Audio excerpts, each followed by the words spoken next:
Hi everyone. We have made it to the final chapter.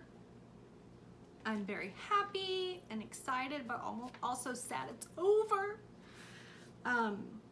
When we left off, Harry had made it through the potions where there was like riddles that they had to solve. So Hermione was going back to get help and Harry was going forward. And when Harry goes forward, he realized that someone else is already there.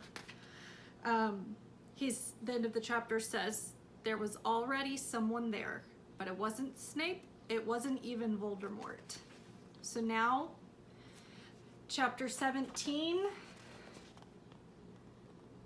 the man with two faces. So let's find out who was already there. It was Quirrell. "You!" gasped Harry. Quirrell smiled. His face wasn't twitching at all. "Me," he said calmly. "I wondered whether I'd be meeting you here, Potter. But I thought, Snape..." "Severus?" Quirrell laughed, and it wasn't his usual quivering treble either, but cold and sharp. "Yes, Severus does seem the type, doesn't he? So useful to have him swooping around like an overgrown bat. Next to him, who would suspect poor stuttering Professor Quirrell?" Harry couldn't take it in. This couldn't be true. It couldn't. "But Snape tried to kill me." No. I tried to kill you. Your friend, Miss Granger, accidentally knocked me over as she rushed to set fire to Snape at that Quidditch match. She broke my eye contact with you.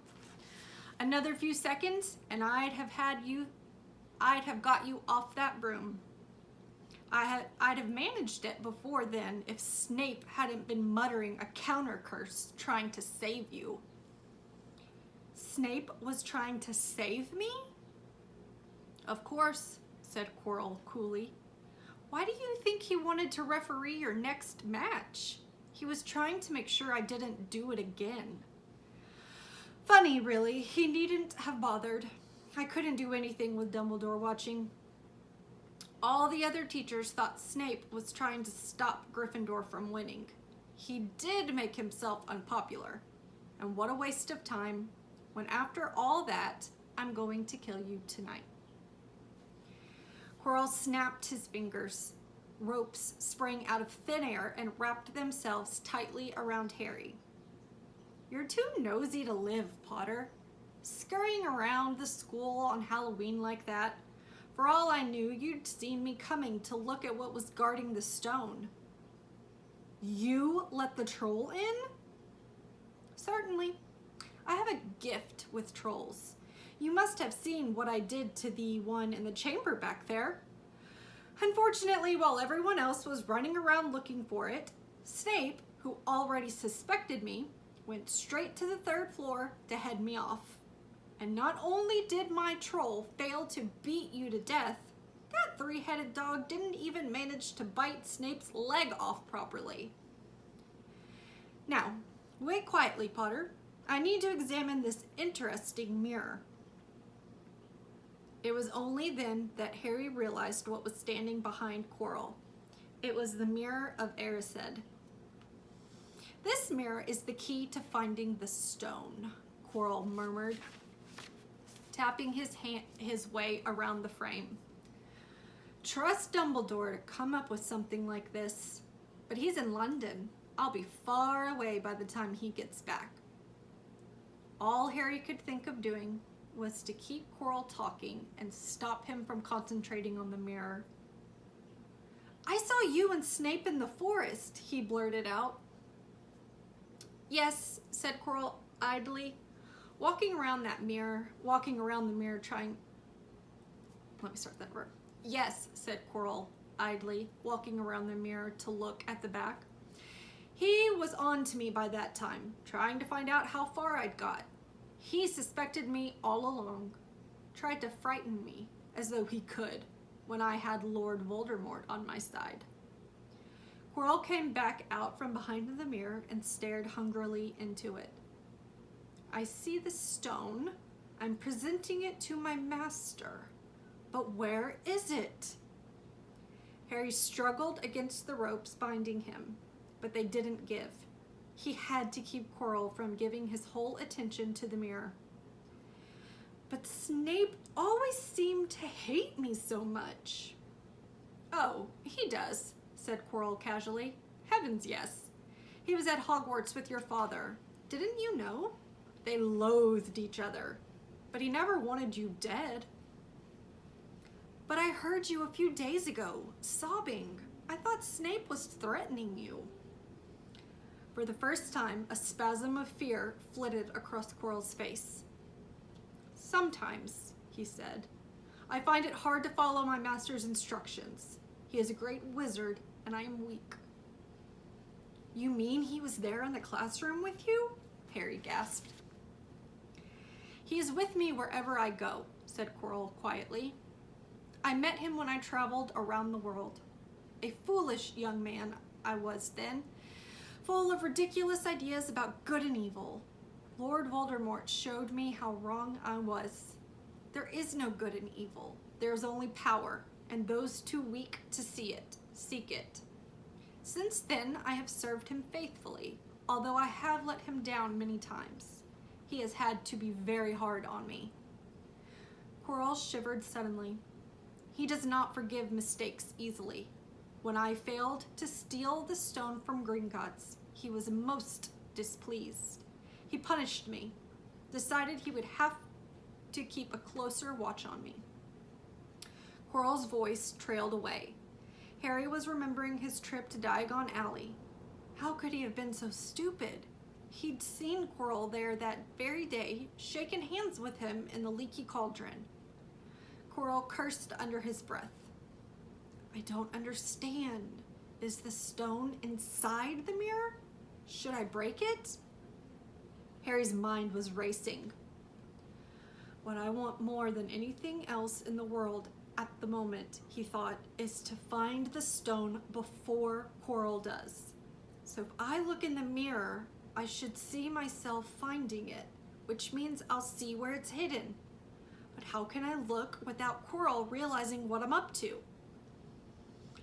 He tried to edge to the left to get in front of the glass without Quirrell noticing, but the ropes around his ankles were too tight. He tripped and fell over. Quirrell ignored him. He was still talking to himself. What does this mirror do? How does it work? Help me, master. And to Harry's horror, a voice answered, and the voice seemed to come from Quirrell himself. Use the boy. Use the boy. Quirrell rounded on Harry. Yes, Potter, come here. He clapped his hands once, and the ropes binding Harry fell off. Harry got slowly to his feet. Come here, Quirrell repeated. Look in the mirror and tell me what you see. Harry walked toward him. I must lie, he thought desperately. I must look and lie about what I see, that's all. Quirrell moved close behind him. Harry breathed in the funny smell that seemed to come from Quirrell's turban. He closed his eyes, stepped in front of the mirror, and opened them again. He saw his reflection, pale and scared looking at first. But a moment later, the reflection smiled at him. It put its hand into its pocket and pulled out a blood-red stone. It winked and put the stone back in its pocket. And as it did so, Harry felt something heavy drop into his real pocket. Somehow, incredibly, he'd gotten the stone. Well, said Quirrell impatiently, what do you see? Harry screwed up his courage. I see myself shaking hands with Dumbledore, he invented. I've won the house cup for Gryffindor. Quirrell cursed again. Get out of the way, he said. As Harry moved aside, he felt the Sorcerer's Stone against his leg. Dare he make a break for it? But he hadn't walked 5 paces before a high voice spoke, though Quirrell wasn't moving his lips. He lies. He lies. Potter, come back here, Quirrell shouted. Tell me the truth. What did you just see? The high voice spoke again. Let me speak to him face to face. Master, you are not strong enough. I have strength enough for this. Harry felt as if Devil's Snare was rooting him to the spot. He couldn't move a muscle. Petrified, he watched as Quirrell reached up and began to unwrap his turban. What was going on? The turban fell away. Quirrell's head looked strangely small without it. Then he turned slowly on the spot. Harry would have screamed, but he couldn't make a sound. Where there should have been a back to Quirrell's head, there was a face, the most terrible face Harry had ever seen. It was chalk white with glaring red eyes and slits for nostrils, like a snake. Harry Potter, it whispered. Harry tried to take a step backward, but his legs wouldn't move. See what I have become? The face said. Mere shadow and vapor. I have form only when I can share another's body. But there have always been those willing to let me into their hearts and minds. Unicorn blood has strengthened me these past weeks. You saw faithful Quirrell drinking it for me in the forest. And once I have the elixir of life, I will be able to create a body of my own. Now, why don't you give me that stone in your pocket? So he knew. The feeling suddenly surged back into Harry's legs. He stumbled backward. Don't be a fool, snarled the face. Better save your own life and join me, or you'll meet the same end as your parents. They died begging me for mercy. Liar! Harry shouted suddenly. Quirrell was walking backward at him so that Voldemort could still see him. The evil face was now smiling. How touching, it hissed. I always value bravery. Yes, boy, your parents were brave. I killed your father first, and he put up a courageous fight. But your mother needn't have died. She was just trying to protect you. Now give me the stone unless you want her to have died in vain. Never. Harry sprang toward the flame door, but Voldemort screamed, Seize him! And the next second, Harry felt Quirrell's hand close on his wrist. At once, a needle-sharp pain seared across Harry's scar. His head felt as though it was about to split in two. He yelled, struggling with all his might, and to his surprise, Quirrell let go of him. The pain in his head lessened. He looked around wildly to see where Quirrell had gone, and saw him hunched in pain, looking at his fingers. They were blistering before his eyes. Seize him! Seize him! Shrieked Voldemort again, and Quirrell lunged, knocking Harry clean off his feet, landing on top of him, both hands around Harry's neck. Harry's scar was almost blinding him with pain, yet he could see Quirrell howling in agony. Master, I cannot hold him! My hands! My hands! And Quirrell, though pinning Harry to the ground with his knees, let go of his neck and stared, bewildered, at his own palms. Harry could see they looked burned, raw, red, and shiny. Then kill him, fool, and be done, screeched Voldemort. Quirrell raised his hand to perform a deadly curse, but Harry, by instinct, reached up and grabbed Quirrell's face. Ah! Quirrell rolled off him, his face blistering too, and then Harry knew. Quirrell couldn't touch his bare skin. not without suffering terrible pain. His only chance was to keep hold of Quirrell, keep him in enough pain to stop him from doing a curse. Harry jumped to his feet, caught Quirrell by the arm, and hung on as tight as he could. Quirrell screamed and tried to throw Harry off. The pain in Harry's head was building. He couldn't see. He could only hear Quirrell's terrible shrieks and Voldemort's yells of, "Kill him! Kill him!" and other voices, maybe in Harry's own head, crying, "Harry! Harry!" He felt Quirrell's arm wrenched from his grasp, knew all was lost, and fell into blackness. Down, down, down. Something gold was glinting just above him. The snitch! He tried to catch it, but his arms were too heavy. He blinked. It wasn't the snitch at all. It was a pair of glasses. How strange. He blinked again. The smiling face of Albus Dumbledore swam into view above him. "Good afternoon, Harry," said Dumbledore. Harry stared at him. Then he remembered. "Sir, the stone! It was Quirrell. He's got the stone. Sir, quick!" "Calm yourself, dear boy. You are a little behind the times," said Dumbledore. "Quirrell does not have the stone." "Then who does?" "Sir, Harry, please relax, or Madame Pomfrey will have me thrown out." Harry swallowed and looked around him. He realized he must be in the hospital wing. He was lying in a bed with white linen sheets, and next to him was a table piled high with what looked like half the candy shop. "Tokens from your friends and admirers," said Dumbledore, beaming. "What happened down in the dungeons between you and Professor Quirrell is a complete secret, so naturally the whole school knows. I believe your friends, Mr. Fred and George Weasley, were responsible for trying to send you a toilet seat. No doubt they thought it would amuse you. Madame Pomfrey, however, felt it might not be very hygienic and confiscated it."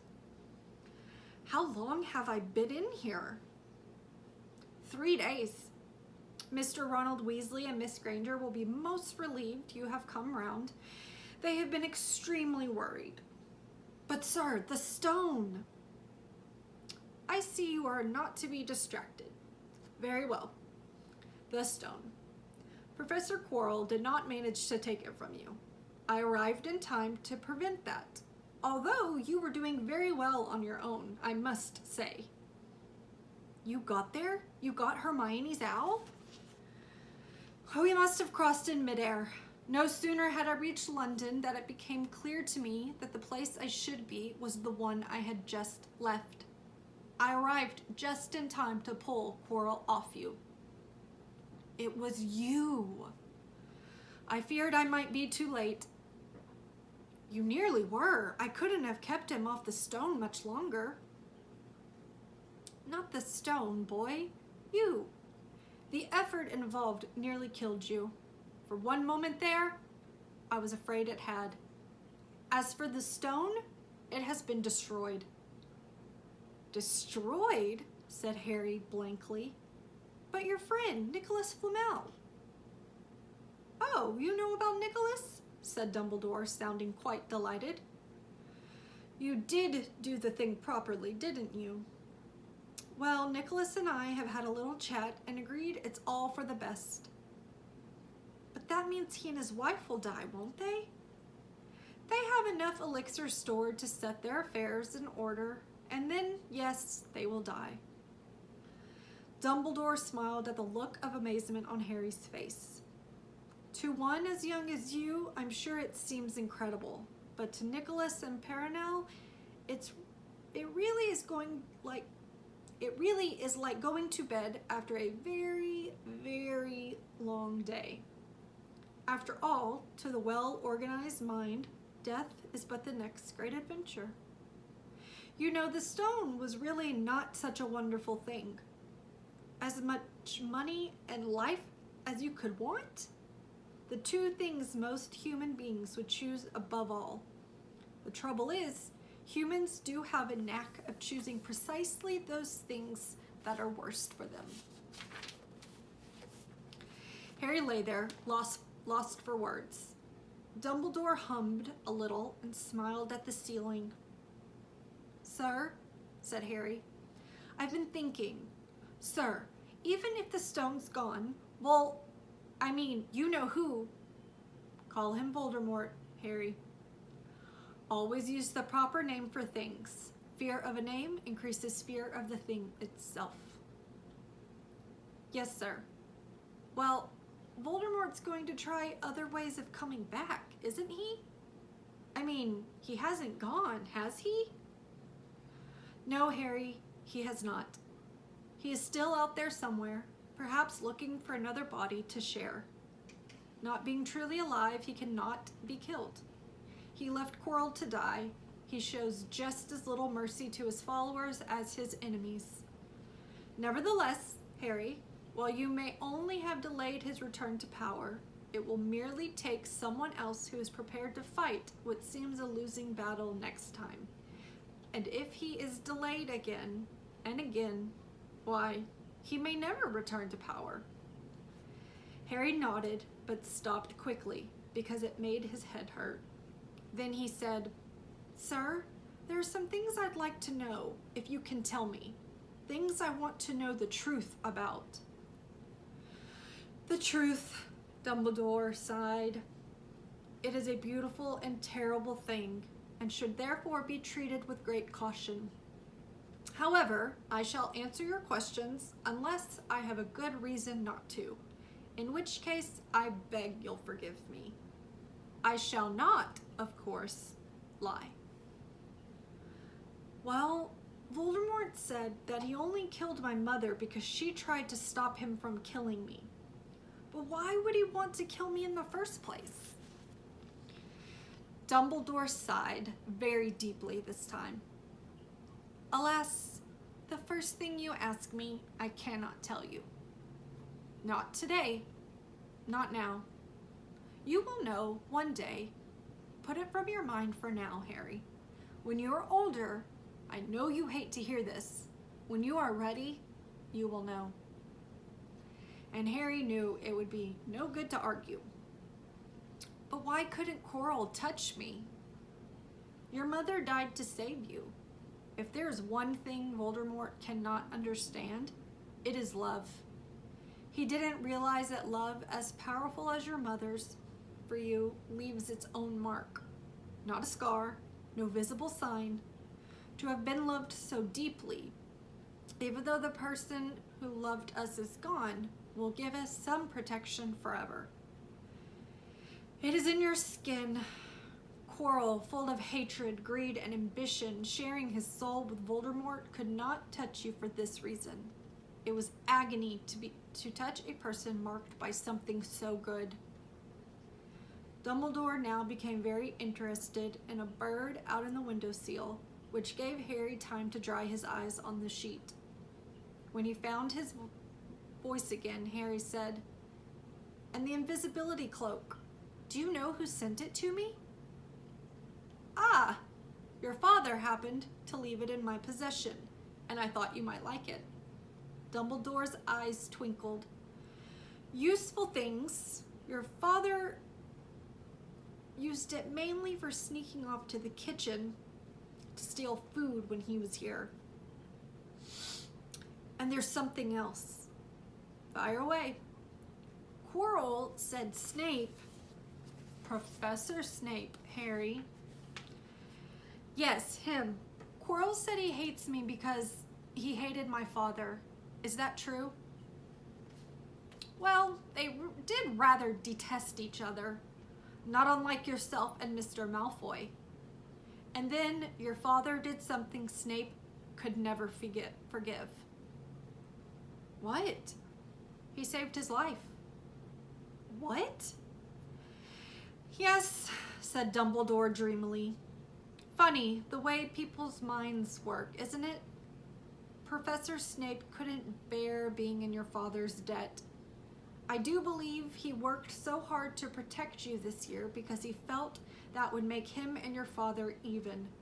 Then he could go back to hating your father's memory in peace. Harry tried to understand this, but it made his head pound, so he stopped. And sir, there's one more thing. Just the one? How did I get the stone out of the mirror? Ah, now, I'm glad you asked me that. It was one of my more brilliant ideas, and between you and me, that's saying something. You see, only one who wanted to find the stone, find it, but not use it, would be able to get it. Otherwise, they'd just see themselves making gold or drinking elixir of life. My brain surprises even me sometimes. Now, enough questions. I suggest you make a start on these sweets. Ah, Birdie's butts, every flavor beans. I was unfortunate enough in my youth to come across a vomit-flavored one, and since then, I'm afraid I rather lost my liking for them. But I think I'll be safe with a nice toffee, don't you? He smiled and popped the golden brown bean into his mouth. Then he choked and said, "Ah, alas, earwax!" Madame Pomfrey, the nurse, was a nice woman, but very strict. "Just 5 minutes," Harry pleaded. "Absolutely not." "You let Professor Dumbledore in." "Well, of course, that was the headmaster. Quite different.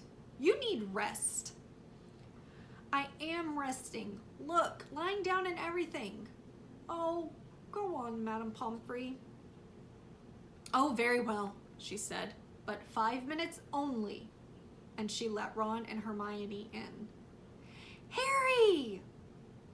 Hermione looked ready to fling her arms around him again, but Harry was glad she held herself in his head, as his head was still very sore. "Oh, Harry, we were sure you were going to. Dumbledore was so worried." "The whole school's talking about it," said Ron. "What really happened?" It was one of those rare occasions when the true story is even more strange and exciting than the wild rumors. Harry told them everything: Quirrell, the mirror, the stone, and Voldemort. Ron and Hermione were a very good audience. They gasped in all the right places, and when Harry told them what was under Quirrell's turban, Hermione screamed out loud.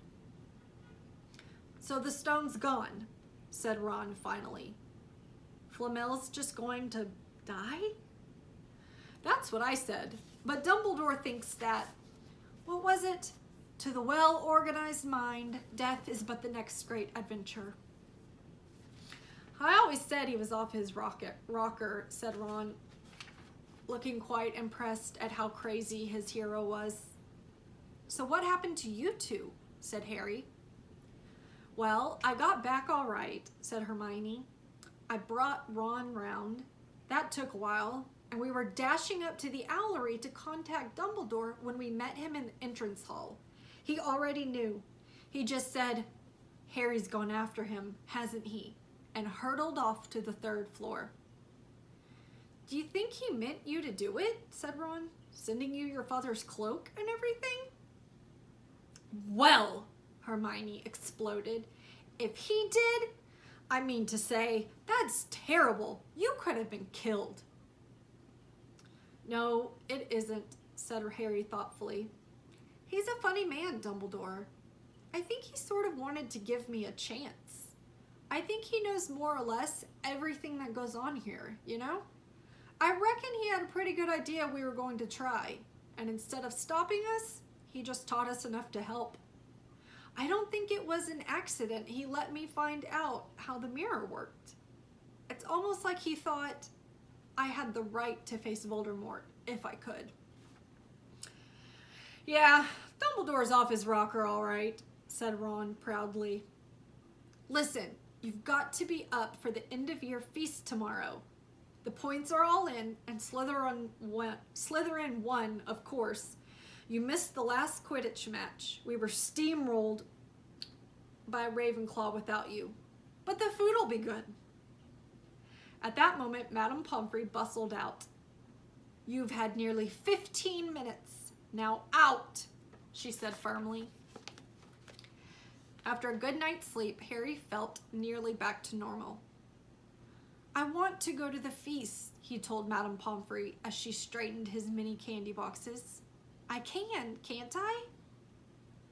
"Professor Dumbledore says you are to be allowed to go," she said sniffly, as though in her opinion Professor Dumbledore didn't realize how risky feasts could be. "And you have another visitor."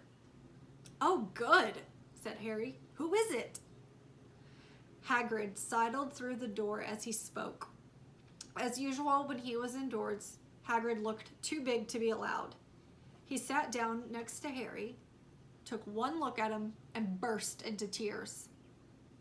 "It's all my ruddy fault," he sobbed, his face in his hands. "I told the evil git how to get past Fluffy. I told him. It was the thing he didn't know, and I told him. You could have died. All for a dragon egg. I'll never drink again. I should be chucked out and made to live as a muggle." "Hagrid," said Harry, shocked to see Hagrid shaking with grief and remorse, great tears leaking down into his beard. "Hagrid, he'd have found out somehow. This is Voldemort we're talking about. He'd have found out even if you hadn't told him." "You could have died," sobbed Hagrid.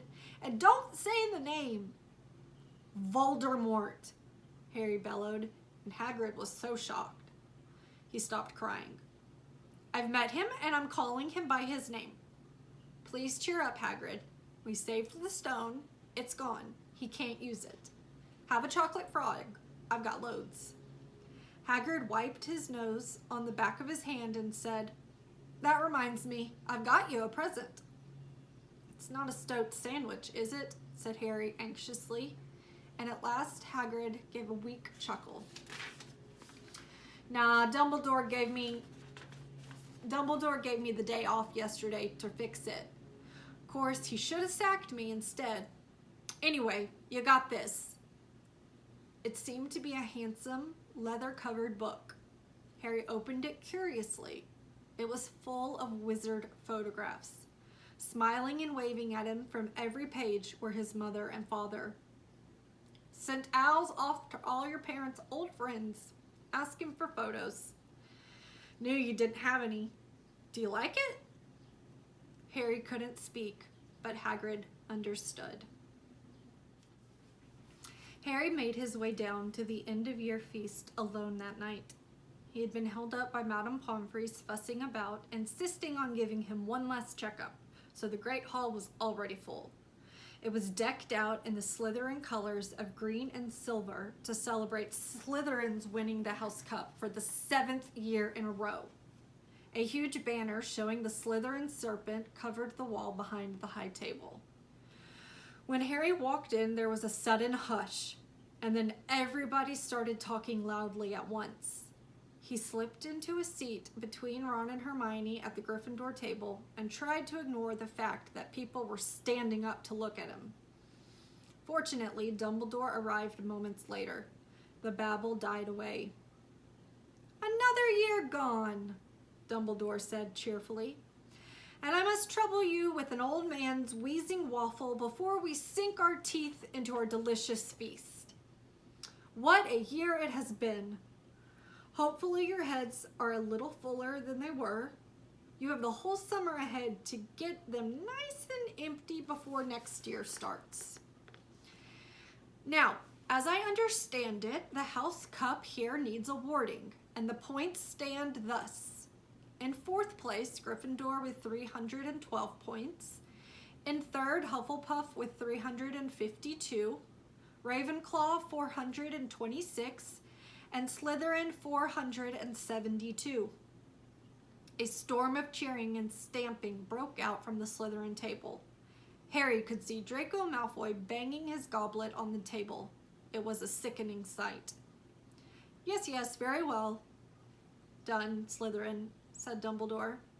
"However, Recent events must be taken into account. The room went very still. The Slytherin's smiles faded a little. Said Dumbledore. I have a few last-minute points to dish out. Let me see. Yes. First, to Mr. Ronald Weasley. Ron went purple in the face. He looked like a radish with a bad sunburn. For the best played game of chess Hogwarts has seen in many years, I award Gryffindor House 50 points. Gryffindor cheers nearly raised the bewitched ceiling. The stars overhead seemed to quiver. Percy could be heard telling the other prefects, "My brother, you know, my youngest brother, got past McGonagall's giant chess set." At last, there was silence again. Second, to Miss Hermione Granger, for the use of cool logic in the face of fire, I award Gryffindor House 50 points. Hermione buried her face in her arms. Harry strongly suspected she had burst into tears. Gryffindors up and down the table were beside themselves. They were 100 points up. Third, to Mr. Harry Potter, said Dumbledore. The room went deadly quiet. For pure nerve and outstanding courage, I award Gryffindor House 60 points. The din was deafening. Those who could add up while yelling themselves hoarse knew that Gryffindor now had 472 points, exactly the same as Slytherin. They had tied for the House Cup. If only Dumbledore had given Harry just one more point. Dumbledore raised his hand. The room gradually fell silent. There are all kinds of courage, said Dumbledore, smiling. It takes a great deal of bravery to stand up to our enemies, but just as much to stand up to our friends. I therefore award 10 points to Mr. Neville Longbottom. Someone standing outside the Great Hall might well have thought some sort of explosion had taken place. So loud was the noise that erupted from the Gryffindor table. Harry, Ron, and Hermione stood up to yell and cheer as Neville, white with shock, disappeared under a pile of people hugging him. He had never won so much as a point for Gryffindor before. Harry, still cheering, nudged Ron in the ribs and pointed at Malfoy, who couldn't have looked more stunned and horrified if he'd just had the body bind curse put on him. Which means, Dumbledore called over the storm of applause, for even Ravenclaw and Hufflepuff were celebrating the downfall of Slytherin, we need a little change of decoration. He clapped his hands. In an instant, the green hangings became scarlet and the silver became gold. The huge Slytherin serpent vanished and a towering Gryffindor lion took its place. Snape was shaking Professor McGonagall's hand with a horrible, forced smile. He caught Harry's eye, and Harry knew at once that Snape's feelings toward him hadn't changed one jot. This didn't worry Harry. It seemed as though life would be back to normal next year, or as normal as it ever was at Hogwarts. It was the best evening of Harry's life, better than winning at Quidditch or Christmas or knocking out mountain trolls. He would never, ever forget tonight. Harry had almost forgotten that the exam results were still to come, but come they did. To their great surprise, both he and Ron passed with good marks.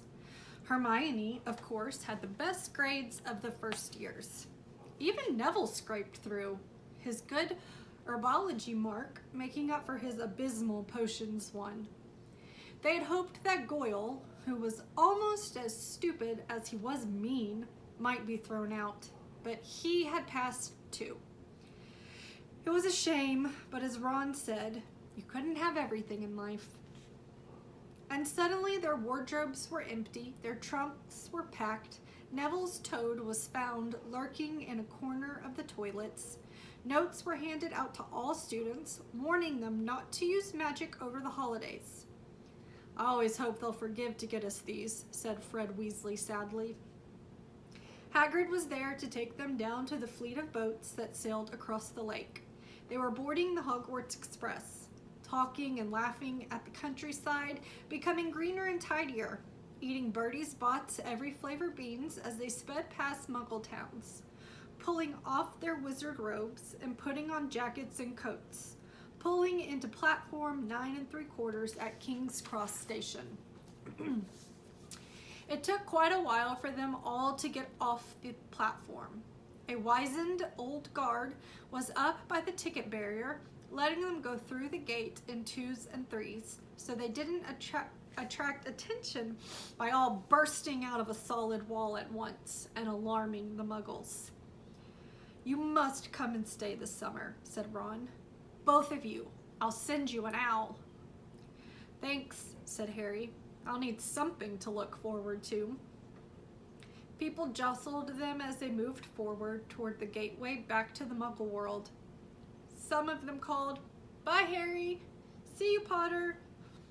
"Still famous," said Ron, grinning at him. "Not where I'm going, I promise you," said Harry. He, Ron, and Hermione passed through the gateway together. "There he is, Mum! There he is! Look!" It was Ginny Weasley, Ron's younger sister, but she wasn't pointing at Ron. "Harry Potter!" she squealed. "Look, Mum, I can see." "Be quiet, Ginny, and it's rude to point." Mrs. Weasley smiled down at them. "Busy year?" she said. "Very," said Harry. "Thanks for the fudge and the sweater, Mrs. Weasley." "Oh, it was nothing, dear." "Ready, are you?" It was Uncle Vernon, still purple-faced, still mustached, still looking furious at the nerve of Harry, carrying an owl in a cage in a station full of ordinary people. Behind him stood Aunt Petunia and Dudley, looking terrified at the very sight of Harry. "You must be Harry's family," said Mrs. Weasley. "In a manner of speaking," said Uncle Vernon. "Hurry up, boy. We haven't got all day." He walked away. Harry hung back for a last word with Ron and Hermione. "See you over the summer, then." "Hope you have a good holiday," said Hermione, looking uncertainly after Uncle Vernon, shocked that anyone could be so unpleasant. "Oh, I will," said Harry, and they were surprised at the grin that was spreading over his face. "They don't know we're not allowed to use magic at home. I'm going to have a lot of fun with Dudley this summer." And that brings us to the end. I have so enjoyed doing this, reading this book to you, and I hope that you have enjoyed listening. Maybe one day you'll pick up the second one and carry on reading Harry Potter. Thanks for listening, guys.